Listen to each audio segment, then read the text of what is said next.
शरद पूर्णिमा व्रत कथा, इसके पाठ से व्रत का पूर्ण फल होगा प्राप्त। शरद पूर्णिमा का हिंदू धर्म में बहुत खास महत्व होता है। इस दिन विधि विधान से व्रत रखा जाता है और मां लक्ष्मी की पूजा होती है। शरद पूर्णिमा पर देवी लक्ष्मी का प्राकट्य हुआ था और इस दिन मां लक्ष्मी धरती पर भ्रमण करती हैं। ऐसे में शरद पूर्णिमा के दिन व्रत रखने और मां लक्ष्मी व विष्णु जी की पूजा करने के साथ साथ देवी के प्रादुर्भाव की कथा का पाठ भी अवश्य करना चाहिए। ऐसा करने से व्रत का पूर्ण फल प्राप्त होता है। तो आइए विस्तार से जानें शरद पूर्णिमा व्रत कथा। शरद पूर्णिमा व्रत कथा। भीष्म जी ने कहा, मुने, मैंने तो ऐसा सुना था कि देवी लक्ष्मी क्षीर समुद्र प्रकट हुई हैं, लेकिन आप ऐसा कैसे कह रहे हैं कि वो भृगु की पत्नी के गर्भ से उत्पन्न हुई हैं? पुलस्त्य ने जवाब दिया, राजन, तुम अपने प्रश्न का उत्तर मुझसे सुनो।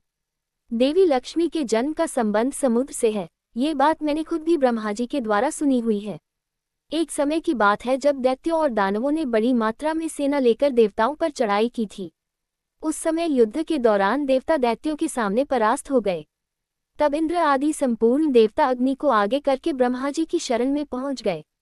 वहां जाकर उन्होंने अपना सारा हाल अच्छी तरह बताया। ब्रह्मा जी ने कहा, आप सभी लोग मेरे साथ भगवान की शरण में चलो।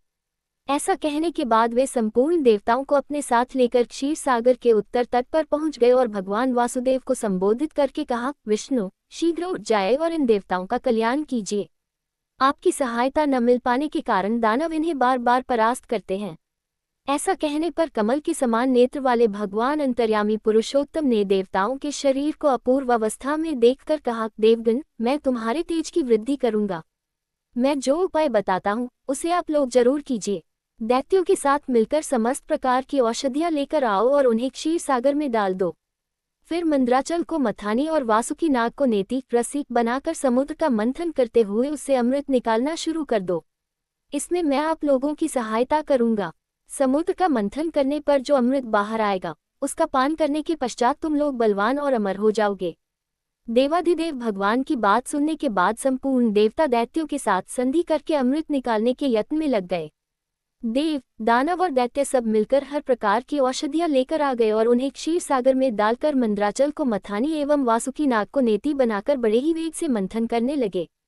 भगवान विष्णु की प्रेरणा से सभी देवता एक साथ रहकर वासुकी की पूंछ की ओर पहुंचे और दैत्यों को उन्होंने वासुकी के सिर की ओर भेज दिया। भीष्म जी, वासुकी के मुख की सांस तथा विषाग्नि से झुलसने के कारण सब दैत्य निस्तेज हो गए।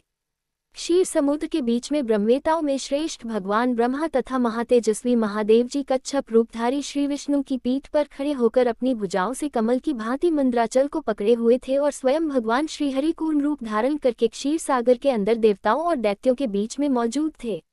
वे मंद्राचल को अपनी पीठ पर लिए हुए डूबने से बचा रहे थे।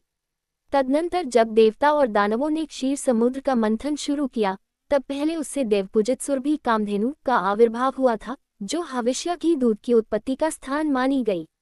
तत्पश्चात वारुणी देवी प्रकट हुई, जिनके मदभरे नेत्र घूम रहे थे। वह पग पग पर लड़खड़ाती हुई चलती थी, जिसे अपवित्र मानकर देवताओं ने त्याग दिया। तब वह असुरों के पास गई और कहा, दानवों, मैं बल प्रदान करने वाली देवी हूँ, तुम मुझे ग्रहण कर लो। तब दैत्यों ने उसे ग्रहण कर लिया। फिर पुनः मंथन शुरू होने पर पारिजात कल्पवृक्ष उत्पन्न हुआ, जो अपनी शोभा से देवताओं का आनंद बढ़ाने वाला था। तदनंतर 60 करोड़ अप्सराएं प्रकट हुई। वे देवता और दानवों की सामान्य रूप से भोग्या हैं। जो कोई भी पुण्य कर्म करने के बाद देवलोक में जाते हैं, उनका भी उन पर समान अधिकार रहता है। इसके बाद शीतल किरणों वाले चंद्रमा का प्रादुर्भाव हुआ, जो देवताओं को आनंद प्रदान करने वाले थे। उन्हें भगवान शंकर ने अपने लिए मानते हुए कहा कि देवताओं, ये चंद्रमा मेरी जटाओं के आभूषण होंगे, अतः मैंने इन्हें लेता हूँ। ब्रह्मा जी ने बहुत अच्छा कहते हुए शिवजी की बात का अनुमोदन किया।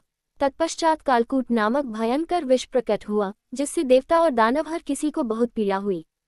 तब शंकर जी खुद की इच्छा से उस विष को लेकर पी गए। इसी के कारण उनके कंठ में काला दाग पड़ गया। तभी से वे महेश्वर नीलकंठ कहलाने लगे।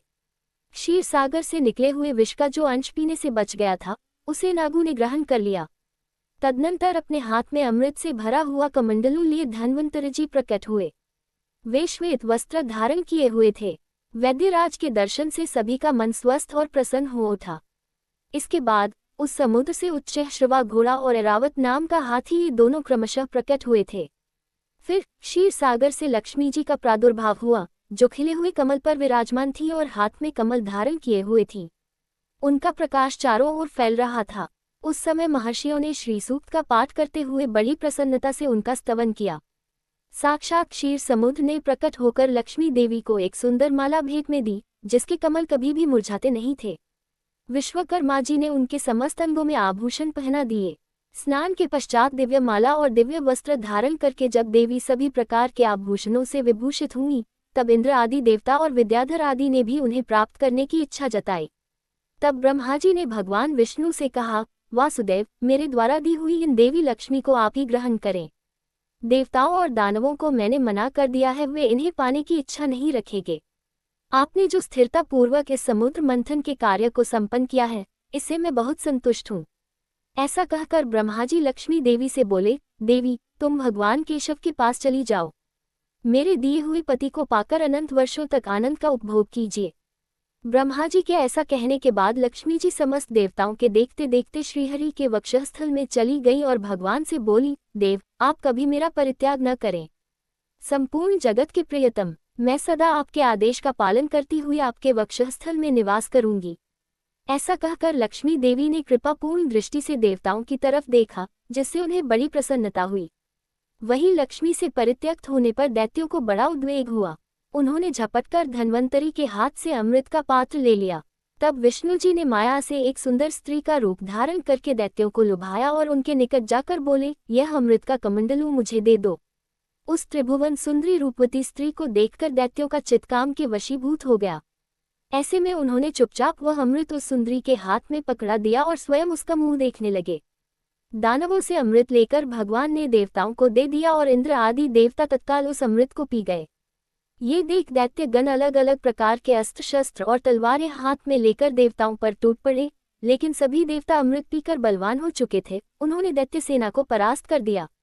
देवताओं की मार पड़ने के बाद दैत्यों ने भागकर चारों दिशाओं की शरण ले ली और कितने ही पाताल में घुस गए।